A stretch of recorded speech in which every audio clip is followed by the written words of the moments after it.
A. My hero isn't very famous, but she ought to be. She's Mary Anning, who was only 12 years old and from a poor family when she made an amazing discovery.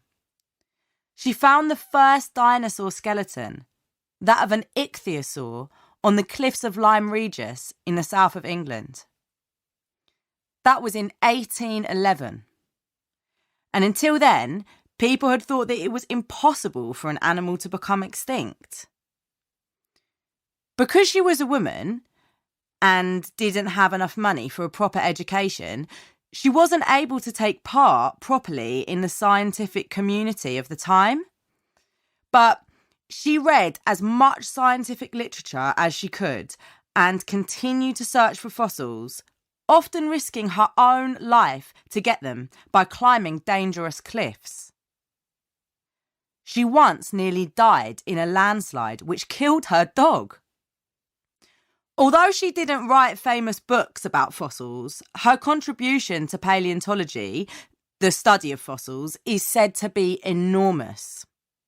I admire her because she kept on trying to make new discoveries at a time when usually only men, and men with money, were allowed to be scientists.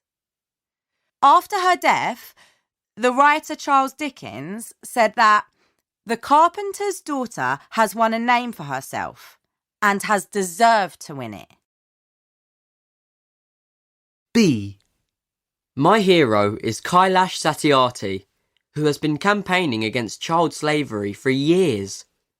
He is from India and first became aware of the problem of children working when he was 6 and noticed that a boy younger than himself had to spend all day polishing shoes and was unable to go to school.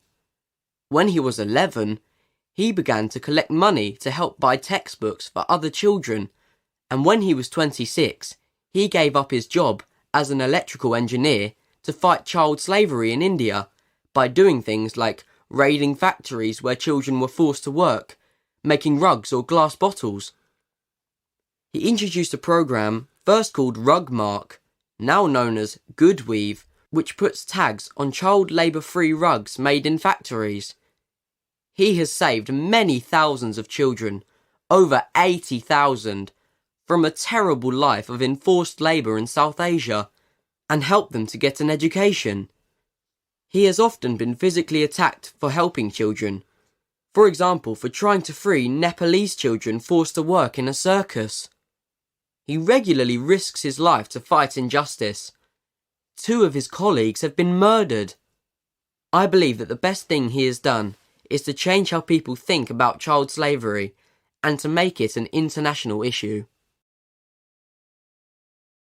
C.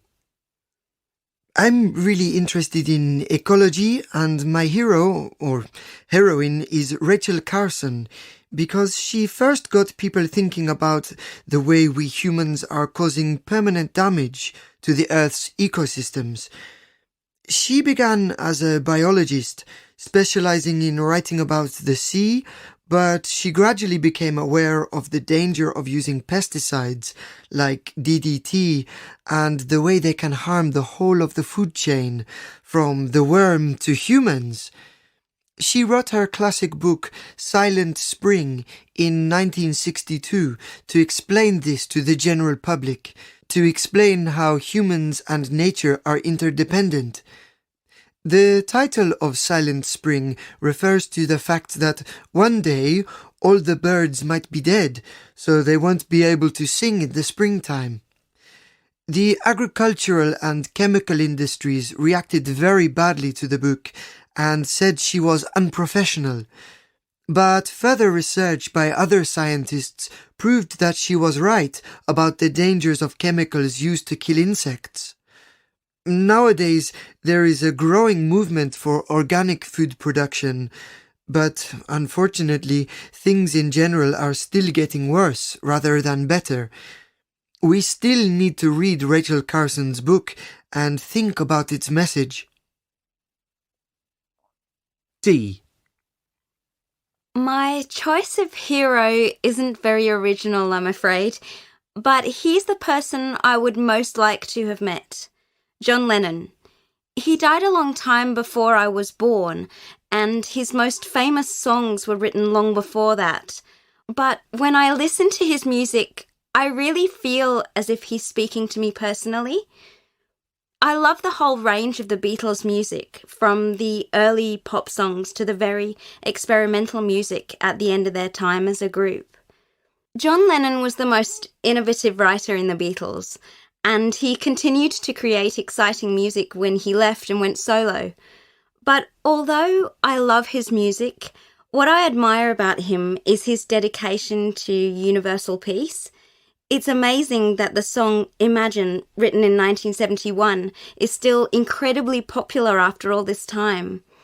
It's about a world where everyone can be equal, a world with no wars, no divisions between countries, no greed, no hunger, no material possessions. I'd like to meet him because he was a lifelong rebel. And although he could be a difficult person, he was original, clever and funny. It was awful that he was killed in 1980 when he was only 40. I wonder what he would be doing if he was still alive now. This recording was brought to you by the British Council. To find others like it, visit www.britishcouncil.org/Learn English Teens. A. My hero isn't very famous, but she ought to be. She's Mary.